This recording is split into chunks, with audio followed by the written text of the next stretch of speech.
Hello students, मैं अजय यादव आपका आपके अपने यूट्यूब चैनल आरएस अकेडमी में स्वागत करता हूं। हम लोग पढ़ रहे हैं करंट अफेयर। आज हम लोग करंट अफेयर में जितने भी फैक्ट हो सकते हैं उनके बारे में जानेंगे। तो आज हम लोगों का पहला प्रश्न है, हाल ही में अंतर्राष्ट्रीय क्षुद्रग्रह या एस्टेरॉयड दिवस मनाया गया है। यह मनाया जाता है, तो अभी हाल ही में मनाया गया है। यह कब मनाया जाता है?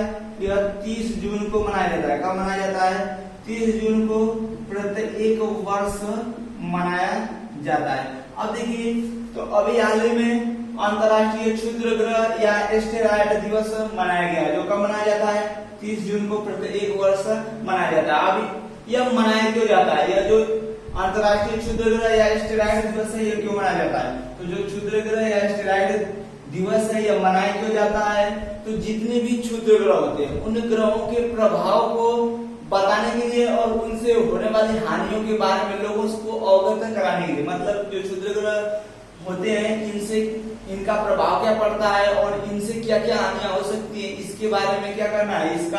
इसको मनाते हैं इस कारण से कि इसके बारे में क्या करना है, लोगों को जागरूक करना है कि जो क्षुद्र ग्रह होते हैं इनका क्या प्रभाव पड़ता है और इनसे क्या हानियां हो सकती है। और इसको देखिए, इसको मनाता कौन है? तो जो क्षुद्र ग्रह या एस्टेरॉयड दिवस है, इसको यूएनओ मनाता है। कौन मनाता है? यूएनओ द्वारा मनाया जाता है। इसके द्वारा मनाया जाता है, यूएनओ के द्वारा मनाया जाता है। अब देखिए, इस दिवस जो कि मनाया जाता है यूएनओ के द्वारा, इसकी शुरुआत कब की गई थी? तो ये जो दिवस है क्षुद्र ग्रह या एस्टेरॉयड दिवस, इसकी शुरुआत 2017 में की गई थी। इस दिवस को मनाए जाने की शुरुआत कब की गई थी? 2017। मतलब पहली बार ये कब मनाया गया? 2017 में मनाया गया। अब देखिए, इसको मनाता कौन है? यूएनओ मनाता है। तो यूएनओ के बारे में देखते हैं। यूएनओ जानते हैं इसका फुल फॉर्म क्या होता है? यूनाइटेड नेशंस ऑर्गेनाइजेशन, यानी कि संयुक्त राष्ट्र संघ। क्या? संयुक्त राष्ट्र संघ या यूनाइटेड नेशंस ऑर्गेनाइजेशन। अब देखिए, यूएनओ से भी प्रश्न बनता है। इसकी स्थापना 24 अक्टूबर 1945 कब की गई थी? 24 अक्टूबर 1945 को यूएनओ की स्थापना की गई थी। अब देखिए, जो यूएनओ है, यूएनओ का हेडक्वार्टर पूछा जाता है कि इसका हेडक्वार्टर कहाँ पर है? तो यूएनओ का हेडक्वार्टर कहाँ पर है? न्यूयॉर्क में। कहाँ पर? न्यूयॉर्क। इसका जो मुख्यालय कहाँ पर स्थित है? न्यूयॉर्क, अमेरिका में स्थित है। अब देखिए, इसके वर्तमान में अध्यक्ष कौन है? तो इसके वर्तमान में अध्यक्ष हैं एंटोनियो गुतेरस। क्या है? गुतेरस करके हैं, गुतेरस, एंटोनियो गुतेरस।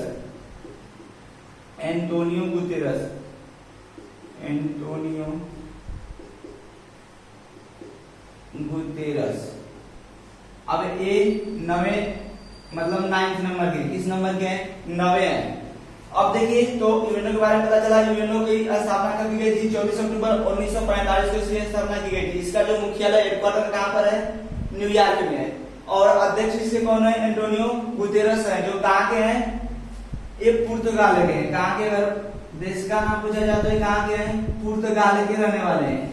लेकिन किस नंबर के हैं? तो ये 9 हैं। अब देखिए, यहाँ पर आते हैं। यहाँ पर क्या हुआ कि हाल ही में 30 जून को क्षुद्रग्रह या एस्टेरॉयड दिवस मनाया गया। अब ये क्षुद्रग्रह मनाया क्यों जाता है? तो बताया गया कि इसके प्रभाव के बारे में और इससे होने वाले नुकसान के बारे में क्या करना है, लोगों को जागरूक करना है। अब देखिए, जो क्षुद्रग्रह होते हैं, अभी पूछा जाता है क्षुद्रग्रह कहाँ स्थित है या क्षुद्रग्रह कहाँ पाए जाते हैं। तो ये हमारा सन है, यानी कि सूर्य है। अब इसके बाद होता है बुध,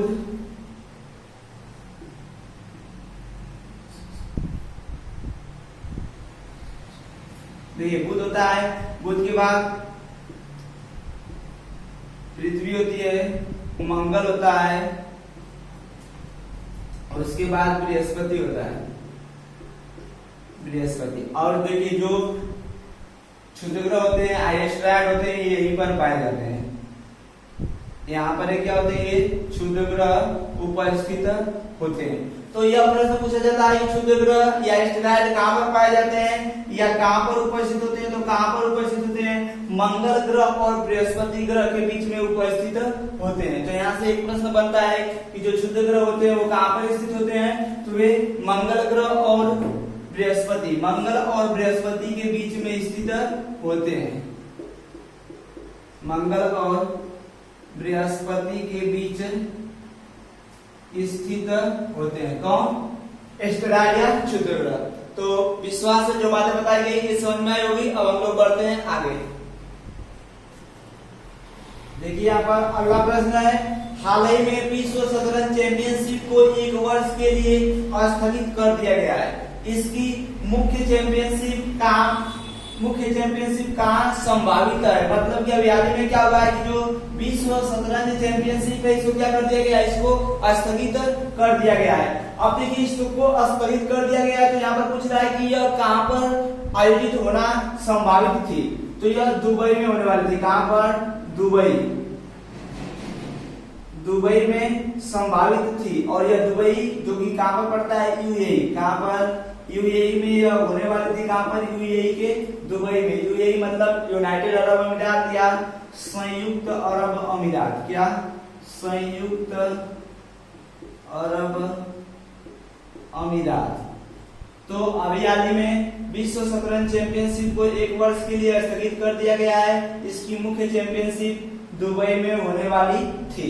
अब देखिए ये कहां पर होने वाली थी? दुबई में। और दुबई कहां पर पड़ता है? संयुक्त अरब अमीरात यानी कि यूएई में पड़ता है। अब देखिए ये जो चैंपियनशिप है यह दिसंबर 2020 में होने वाली थी। कब? दिसंबर 2020 में होने वाली थी, लेकिन कोविड-19 के कारण। इसके जैसा कि पता है आप लोगों को, सभी लोगों को कि क्या है, पूरा विश्व इस समय कोरोना से प्रभावित है। और उसी कारण से यहाँ पर क्या हुआ कि कोविड-19 के कारण इसको क्या कर दिया गया है? इसको 1 वर्ष के लिए स्थगित कर दिया गया है। तो अभी हाल ही में विश्व शतरंज चैंपियनशिप को 1 वर्ष के लिए स्थगित किया गया है। वह कहाँ पर होने वाली थी? तो दुबई में होने वाली थी। और दुबई कहाँ पर पड़ता है? यूएई यानी कि संयुक्त अरब अमीरात। और यह कब होने वाली थी? तो दिसंबर 2020 में होने वाली थी। किसके कारण स्थगित किया गया? कोविड-19 के कारण क्या किया गया? इसको स्थगित कर दिया गया। अब देखिए यह अब अगले वर्ष होगी। अब यहाँ पर बात है इसकी यूएई की। तो यूएई यानी कि संयुक्त अरब अमीरात, यूनाइटेड अरब अमीरात, इसकी राजधानी क्या है? तो यूएई की राजधानी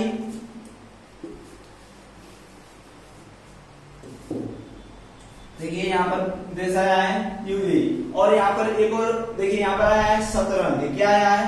शतरंज आया है। यहाँ पर क्या आया है? शतरंज। अब देखिए यहाँ पर पहले शतरंज की बात कर लेते हैं। जैसा कि पता है भारत के सबसे महान शतरंज खिलाड़ी कौन है? तो विश्वनाथन आनंद का नाम तो सब लोगों ने सुना होगा। विश्वनाथन आनंद ये भारत के एक महान शतरंज खिलाड़ी रह चुके हैं। और इनसे एक प्रश्न कई परीक्षाओं में पूछा गया है कि भारत का सबसे अच्छा देखिए खेल में भारत का सबसे बड़ा सम्मान कौन है? राजीव गांधी खेल रत्न पुरस्कार। राजीव गांधी खेल रत्न पुरस्कार यह क्या है? यह खेल के क्षेत्र में दिया जाने वाला भारत का सबसे बड़ा सम्मान है। और इसकी शुरुआत 1991 में की गई थी। यह कब स्टार्ट हुआ था? यह 1991 में स्टार्ट हुआ था। और उसी समय यह प्रश्न पूछा जाता है कि विश्वनाथन आनंद को या ऐसे पूछा जाता है जो राजीव गांधी खेल रत्न पुरस्कार है वह पहली बार किसको दिया गया था? मतलब पहला राजीव गांधी खेल रत्न पुरस्कार किसे दिया गया था? तो दिया गया था विश्वनाथन आनंद को। कब दिया गया था? 1991-92 में दिया गया था। कब दिया गया था? 1991 और 92 की स्टार्टिंग में दिया गया था।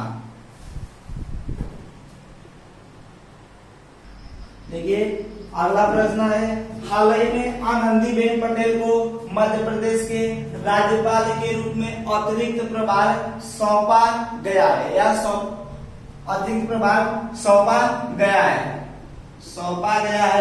मध्य प्रदेश के अलावा वह किस राज्य की राज्यपाल है? यानी कि यहाँ पर आनंदीबेन पटेल की बात किया है कि हाल ही में आनंदीबेन पटेल को मध्य प्रदेश के राज्यपाल के रूप में अतिरिक्त प्रभार सौंपा गया है। मध्य प्रदेश के अलावा वह किस राज्य की राज्यपाल है? तो मध्य प्रदेश के अलावा वह उत्तर प्रदेश की राज्यपाल है। कहाँ की? उत्तर प्रदेश की राज्यपाल है। देखिए इस बात क्या है, इनको क्यों बनाया गया? तो बात यह है कि वहाँ के जो मध्य प्रदेश है, एमपी के वर्तमान में जो एमपी के गवर्नर थे वे थे लालजी टंडन। कौन? लालजी टंडन। अब देखिए लालजी टंडन इनको अस्वस्थ होने के कारण क्या किया गया कि जब ये अस्वस्थ हो गए, बीमार पड़ गए, इस कारण से क्या किया गया कि जो आनंदीबेन पटेल है इनको मध्य प्रदेश के राज्यपाल के रूप में अतिरिक्त प्रभार दे दिया गया। तो किस कारण से दिया गया? इस कारण से दिया गया कि जो मध्य प्रदेश है उसके जो राज्यपाल है लालजी टंडन वो क्या है, अस्वस्थ है इस समय। आई बात समझ में? अब देखिए जो आनंदीबेन पटेल है ये कहाँ की राज्यपाल है? तो उत्तर प्रदेश की राज्यपाल है। अब देखिए आनंदीबेन पटेल की बात करते हैं। आनंदीबेन पटेल की अगर बात करते हैं तो आनंदीबेन पटेल गुजरात की पूर्व सीएम रह चुकी हैं। कहाँ की? गुजरात की पूर्व सीएम रह चुकी हैं। गुजरात की पूर्व मुख्यमंत्री या पूर्व सीएम रह चुकी है। अब देखिए ये सीएम कब बनी थी? जो हमारे प्रधानमंत्री नरेंद्र मोदी हैं ये क्या हुए? गुजरात के चीफ मिनिस्टर थे, यानी कि मुख्यमंत्री थे। अब हुआ क्या कि जब ये दिल्ली चले गए, यानी कि जब इन्होंने क्या कर दिया, जब इन्होंने प्रधानमंत्री का पद ग्रहण कर लिया तो मोदी जी के बाद ये क्या बनी थी? जो आनंदीबेन पटेल है मोदी जी के बाद गुजरात की मुख्यमंत्री बनी थी, जो कि अभी वर्तमान में क्या है, उत्तर प्रदेश की राज्यपाल हैं। और इनको अभी हाल ही में क्या किया गया? मध्य प्रदेश के राज्यपाल का अतिरिक्त प्रभार दे दिया गया है। अब देखिए यहाँ से एक प्रश्न बनता है और यह कई बार पूछा गया है, कई परीक्षाओं में पूछा गया है। देखिए यहाँ से एक प्रश्न बनता है कि जो राज्यपाल होता है, राज्यपाल यह क्या होता है कि 2 या 2 से अधिक राज्यों का राज्यपाल हो सकता है। एक व्यक्ति 2 या 2 से अधिक राज्यों का राज्यपाल हो सकता है। तो यह प्रश्न पूछा गया है कि कोई एक व्यक्ति 2 या 2 से अधिक राज्यों का राज्यपाल हो सकता है। यह किस संविधान संशोधन द्वारा प्रस्तुत किया गया? मतलब किस संविधान संशोधन के द्वारा यह बात कही गई कि कोई व्यक्ति 2 या 2 से अधिक राज्यों का राज्यपाल बन सकता है? तो वह संविधान संशोधन था 7वां संविधान संशोधन। कौन सा? 7वां संविधान संशोधन। संविधान संशोधन जो कि 1956 में हुआ था। कब? 1956 में। तो 7वां संविधान संशोधन 1956 के अनुसार कोई एक व्यक्ति 2 या 2 से अधिक राज्यों का राज्यपाल हो सकता है। 2 या 2 से अधिक राज्य का राज्यपाल हो सकता है। आई बात समझ में? यह किस संविधान संशोधन के अंतर्गत है? तो यह 7वां संविधान संशोधन 1956 में किया गया। उसके अनुसार यह कहा गया कि कोई भी व्यक्ति होगा वह क्या कर सकता है? वह 2 या 2 से अधिक राज्यों का राज्यपाल हो सकता है। अब देखिए यहाँ पर जो 7वां संविधान संशोधन है इससे एक और प्रश्न बनता है। जो 7वां संविधान संशोधन है इससे एक कमेटी का गठन किया है। जैसे एक प्रश्न पूछा जाता है कि राज्य पुनर्गठन आयोग की स्थापना कब की गई? राज्य पुनर्गठन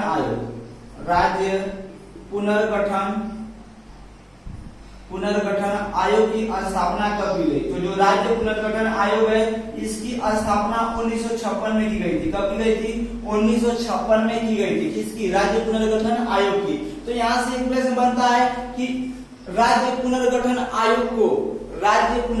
आयोग को किस आयोग के नाम से जाना जाता है? तो जो राज्य पुनर्गठन आयोग है इसको फजल अली आयोग के नाम से जाना जाता है।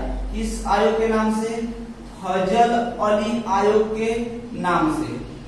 फजल अली आयोग के नाम से जाना जाता है। तो देखिए ये बात यहाँ पर क्यों आई? तो यहाँ पर यह बात इसलिए आई कि जो 7वां संविधान संशोधन 1956 में हुआ था इसमें बताया गया कि कोई एक व्यक्ति 2 या 2 से अधिक राज्यों का राज्यपाल हो सकता है। और इस संशोधन के अनुसार यह भी देखिए जो 7वां संशोधन हुआ इसके अनुसार एक कमेटी का गठन किया गया। जो 7वां संविधान संशोधन 1956 में हुआ इसके तहत एक कमेटी का गठन किया गया या एक आयोग का गठन किया गया, जिस आयोग का नाम था फजल अली आयोग। कौन? फजल अली आयोग। और इसी फजल अली आयोग को ही पूछा जाता है कि राज्य पुनर्गठन आयोग, ये भी 1956 में ही बना था और यह जो था यह राज्य पुनर्गठन पर विचार दिया था। इस कारण से कहा जाता है कि जो राज्य पुनर्गठन आयोग है इसको किस नाम से जाना जाता है? तो फजल अली आयोग के नाम से जाना जाता है। और इसकी स्थापना किसके तहत हुई? तो 7वां संविधान संशोधन 1956 के तहत की गई। और एक और बात देखिए, जो राज्यपाल के बारे में हमारे संविधान में कहाँ पर बताया गया है? तो हमारा जो संविधान का भाग है भाग 6 वहां पर राज्यपाल के बारे में वर्णित किया गया। जो भाग 6 है वह अनुच्छेद 152 से अनुच्छेद आर्टिकल 152 से 237 तक है, यानी कि अनुच्छेद 152 से अनुच्छेद 237 तक है। इसी में भाग 6 जो कि अनुच्छेद 152 से 237 तक है, इसी में क्या किया गया है कि जो राज्यपाल है उसके पद को, या राज्यपाल कहाँ पर स्थित है तो वह कहाँ पर है, भाग 6 में उसके बारे में बताया गया। और अनुच्छेद 152 से 237 के बीच आई बात समझ में, तो विश्वास से जो बातें आप लोगों को बताई गई समझ में आई होगी। अब हम लोग बढ़ते हैं अगले प्रश्न की ओर। देखिए अगला प्रश्न है, हाल ही में किस मंत्रालय के तत्वाधान में वृक्षारोपण कार्यक्रम संकल्प पर्व की शुरुआत हुई है? तो अभी हाल ही में किस मंत्रालय के तत्वाधान में वृक्षारोपण कार्यक्रम संकल्प पर्व, एक संकल्प पर्व नामक वृक्षारोपण कार्यक्रम चलाया गया। इसकी शुरुआत किस मंत्रालय के अंतर्गत की गई है? तो इसका नाम है संस्कृति मंत्रालय। क्या? संस्कृति मंत्रालय। अब देखिए यहाँ पर क्या है, वृक्षारोपण से संबंधित है, तो इसका मतलब एक विभाग क्या होगा, या वन या वृक्षारोपण से संबंधित जो मंत्रालय होंगे वहां पर जाएगा, वनस्पति मंत्रालय जाएगा। नहीं, ये किससे संबंधित है? संस्कृति मंत्रालय से संबंधित है। और इसके वर्तमान मंत्री कौन है? प्रहलाद सिंह पटेल है। कौन? प्रहलाद सिंह इसे क्या है, वर्तमान में इसकी संस्कृति मंत्रालय के मंत्री हैं। अब देखिए यहाँ पर बात की गई संकल्प पर्व की, तो संकल्प पर्व में होगा क्या कि संकल्प पर्व के तहत वृक्षारोपण किया जाएगा। क्या किया जाएगा? वृक्षारोपण किया जाएगा। अब देखिए जो वृक्षारोपण है इसके तहत क्या होगा कि अधिक से अधिक वृक्ष लगाए जाएंगे। जो संकल्प पर्व है इसके तहत क्या होगा, वृक्षारोपण होगा, यानी कि वृक्षों के बारे में क्या होगा, अधिक से अधिक वृक्ष लगाए जाएंगे, जो जिससे क्या हो सके, वातावरण उचित हो सके, या उचित वातावरण का प्रबंध हो सके, इसका उचित वातावरण प्राप्त हो सके। आई बात समझ में? तो अभी हाल ही में क्या किया गया है, संस्कृति मंत्रालय द्वारा एक संकल्प पर्व की शुरुआत की गई। इसके तहत क्या होगा, वृक्षारोपण किया जाएगा, मतलब अधिक मात्रा में क्या होगा, वृक्षों की रोपाई या वृक्ष लगाए जाएंगे, जिससे क्या हो सके कि उचित वातावरण प्राप्त हो सके। इस कारण से क्या किया गया है, संकल्प पर्व की शुरुआत की गई है संस्कृति मंत्रालय के द्वारा। तो आशा है बातें समझ में आई होगी। अब हम लोग बढ़ते हैं अगले प्रश्न की ओर। देखिए अगला प्रश्न है, हाल ही में किस भारतीय अंपायर को आईसीसी द्वारा एथलीट पैनल में शामिल किया गया है? तो अभी हाल ही में किस भारतीय अंपायर को आईसीसी द्वारा एथलीट पैनल में शामिल किया गया है? तो उनका नाम है नितिन मेनन। तो अभी हाल ही में नितिन मेनन को, जो कि एक भारतीय युवा अंपायर है। कैसे अंपायर है? युवा अंपायर। अब देखिए नितिन मेनन को क्या किया गया है कि भारतीय अंपायर जो है इनको क्या किया गया है कि आईसीसी के एथलीट पैनल में शामिल किया गया है। कहां पर शामिल किया गया है? एथलीट पैनल में। और यह बात महत्वपूर्ण है कि ये भारत कैसे एम्पायर है, भारत के एक युवा एम्पायर है। अब देखिए इनको शामिल एथलीट पैनल में शामिल किसने किया है? नितिन मेनन को किसने एथलीट पैनल में शामिल किया है? तो किसने शामिल किया है? आईसीसी। एक वर्ड आया है आईसीसी। आईसीसी ने क्या किया है? इनको एथलीट पैनल में शामिल किया है। किनको? नितिन मेनन को, जो कि भारतीय क्या है, एक युवा एम्पायर है। अब देखिए बात यहाँ पर आई है आईसीसी की, तो आईसीसी का मतलब international cricket council. International cricket council यानी कि अंतरराष्ट्रीय क्रिकेट परिषद। अंतरराष्ट्रीय क्रिकेट परिषद। अब देखिए जितने भी विश्व में मैच होते हैं सब किसके द्वारा आयोजित किए जाते हैं? तो आईसीसी के द्वारा आयोजित किए जाते हैं। और आईसीसी का मतलब है कि इंटरनेशनल क्रिकेट काउंसिल, यानी कि अंतरराष्ट्रीय क्रिकेट परिषद। जो आईसीसी है इसका मुख्यालय कहाँ पर स्थित है? तो पहले इसकी स्थापना देख लेते हैं। इसकी स्थापना 15 जून 1909 की गई थी। कब? 15 जून 1909 ईस्वी को आईसीसी की स्थापना की गई थी। और जो इसका हेडक्वार्टर है यानी कि मुख्यालय है वह दुबई में। कहां पर?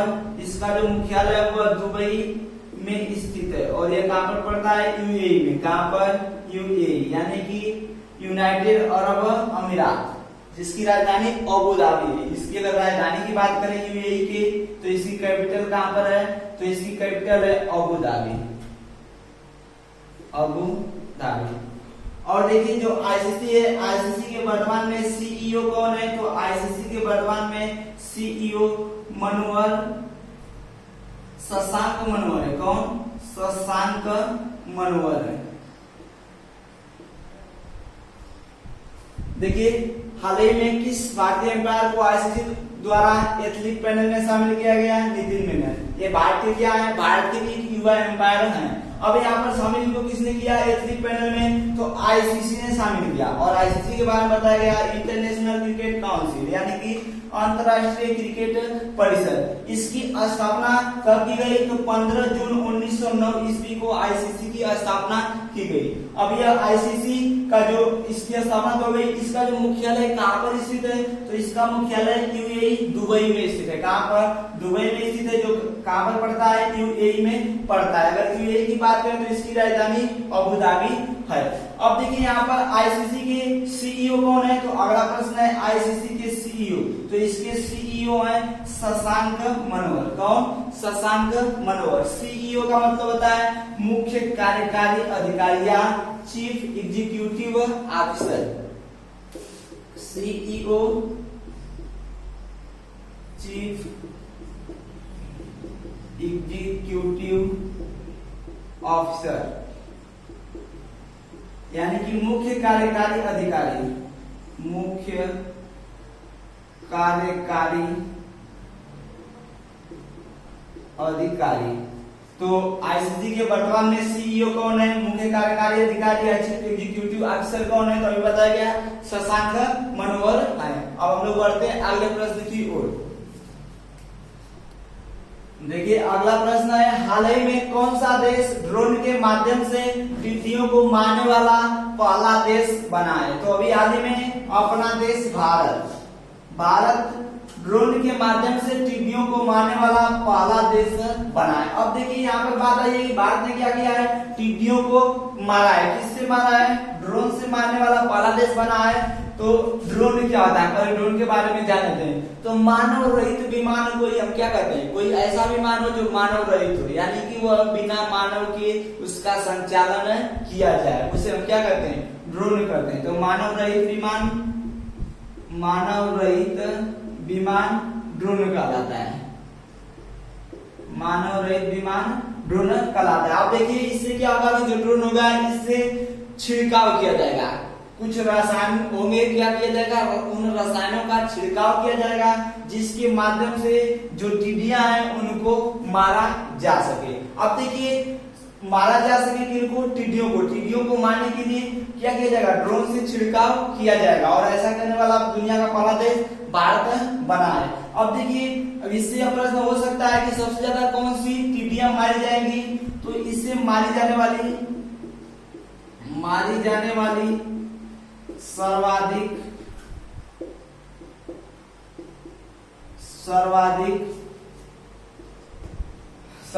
राजस्थानी टिड्डियां हैं। कौन? राजस्थानी टिड्डी।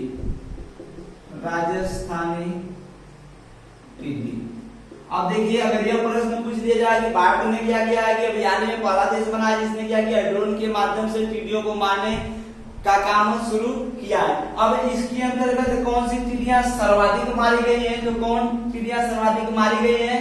राजस्थानी टिड्डी। कौन? राजस्थानी टिड्डी। अब देखिए जो राजस्थानी टिड्डी होती है सबसे खतरनाक, सर्वाधिक खतरनाक, फसलों के लिए हानिकारक राजस्थानी टिड्डी होती है। सबसे खतरनाक या सर्वाधिक खतरनाक?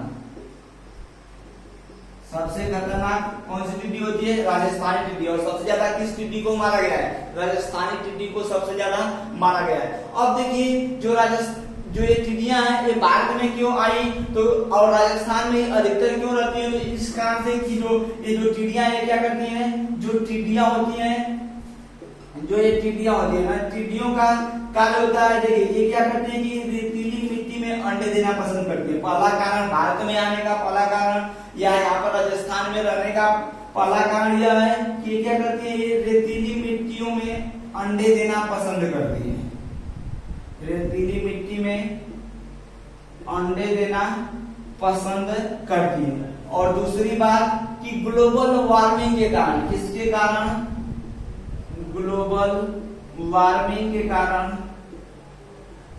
ग्लोबल वार्मिंग के कारण क्या हुआ है कि ये भारत में आई है। और एक और कारण यह है कि पाकिस्तान से जो हवा भारत की ओर बढ़ती है उसी के साथ क्या होती है, भारत में चली जाती है और भारत को ज्यादा नुकसान पहुंचाती है। अब देखिए यहाँ पर क्या है कि ये तो हो गया कि अभी हाल में दुनिया का पहला देश कौन बना है जिसने ड्रोन के माध्यम से टिड्डियों को मारना शुरू किया है, तो कौन सा देश है, भारत। और देखिए ड्रोन का मतलब मानव रहित विमान जिसमें मानव न हो। अब यह जो भारत ने अब पहल शुरू की, इसमें सबसे ज्यादा कौन सी टिड्डियां मारी गई है, तो राजस्थानी टिड्डी। और सबसे खतरनाक भी टिड्डी कौन होती है, राजस्थानी टिड्डी भी ही सबसे खतरनाक होती है। और ये भारत में क्यों रहती है, तो ये क्या करती है, ये रेतीली मिट्टी में अंडे देना पसंद करती है। राजस्थान में एक ऐसी मिट्टी है, रेती रेत है, तो वहां पर क्या करती है, अंडे देना पसंद करती है। दूसरा ग्लोबल वार्मिंग भी इसका कारण है। और एक और कारण बताया कि पाकिस्तान से जो हवा भारत की ओर बढ़ती है उसके साथ कहां पर चली जाती है, भारत की ओर चली जाती है। लेकिन इन सब के मद्देनजर रखते हुए एक सबसे ज्यादा इंपॉर्टेंट प्रश्न यह बनता है कि अभी हाल ही में एक देश है जिसने क्या किया है, टिड्डियों के कारण आपातकाल की घोषणा कर दी है, वह देश कौन सा है, तो टिड्डियों के कारण,